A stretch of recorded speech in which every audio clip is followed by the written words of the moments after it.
Hello. So today I'm doing a review of the 10 Chefs Cold Brew Coffee Maker. And I've been using it for, gosh, almost 2 weeks now. I get it refilled so fast I haven't had a chance to do the video. So I'm really low on coffee, so I need to do this video real quick so you guys can see how easy this is and support this great company. So I'm doing this according to the directions, which are very simple and wonderful directions. They say fill it half full with water and then insert your cone, which will hold your grounds. I have pre-ground my coffee so that you guys didn't have to listen to the grinder going. It says to give you kind of a coarse ground. I tend to hold my finger on the button too long, and so my grind's a little finer, but I've not had any problems with that except maybe a little cloudiness, but no big deal. So go ahead and fill this up, and I use one of my canning funnels to make sure I can get it in there easy, and just start shoveling it in, and it will start to soak the water in, and the grinds will sometimes start to float a little bit. Not a big deal because they'll soak up some moisture and they'll settle right back down. So you fill it up, and I'll show you where I've filled it to. You fill it up right there to that rim. And the next step in the directions is to pour water down through the grinds and let that seep into the canister.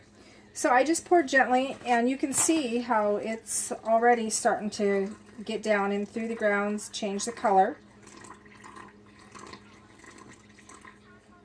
And you just pour slowly so you don't flood it out over the top. You got to give the water time to settle down through the grounds.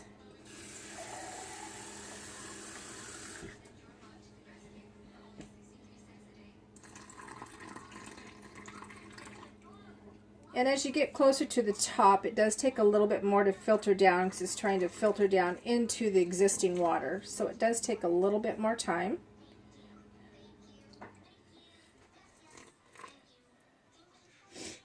This is the only part of this process that takes a little finesse. I know this because I flooded my counter the first time because I was impatient.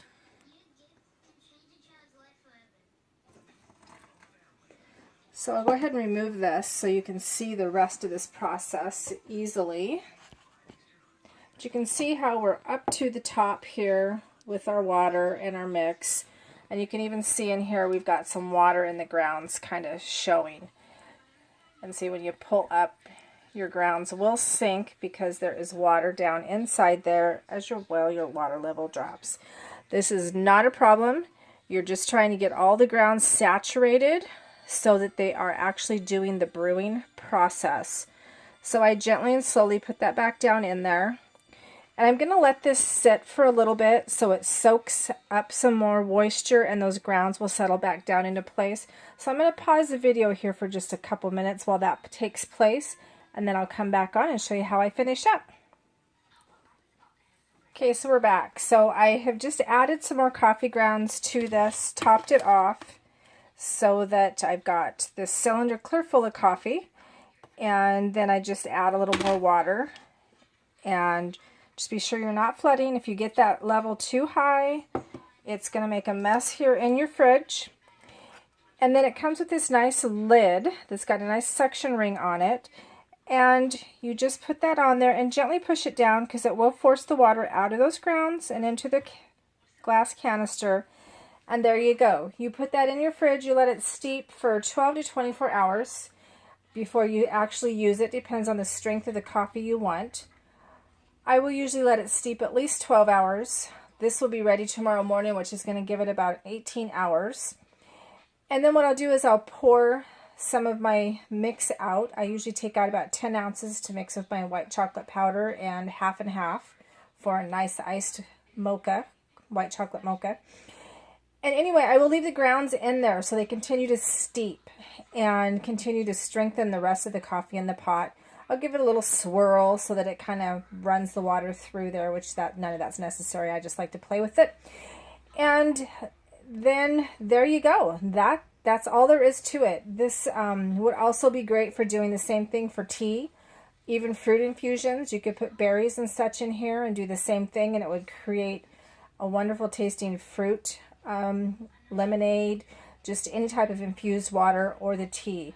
So I hope this review is helpful, and this is a product that I will definitely be using for a long time and will also be gift giving to anyone I know that loves cold coffee. Thanks for watching.